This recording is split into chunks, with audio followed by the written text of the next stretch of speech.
আমাদের বলেছে চদাক। চদাকে কি কি সংখ্যা আছে? একটা হচ্ছে 28 আর অপরটা হচ্ছে 35। তাহলে আমি প্রথমে 28কে ভাঙাই।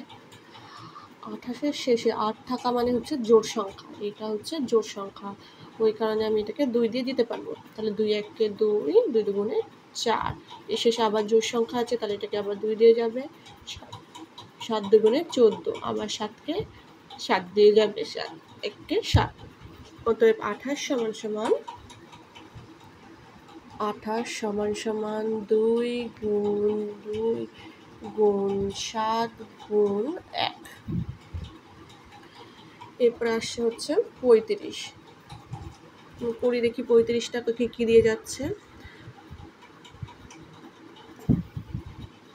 35-এর শেষে 5 থাকার জন্য এটা 5 দিয়ে যাবে। 5 7 35। আবার এটাকে কি দিয়ে যাবে? 7 দিয়ে যাবে। 7 8-কে 7। অতএব 35 সমান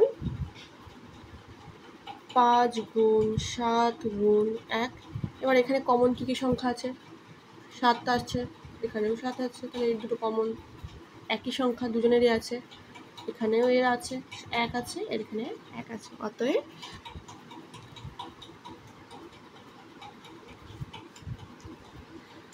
28 ও 35-এর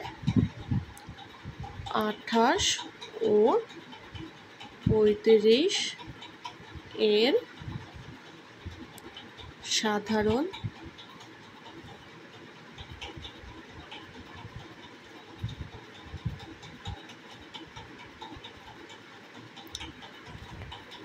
গুণনীয়ক হলো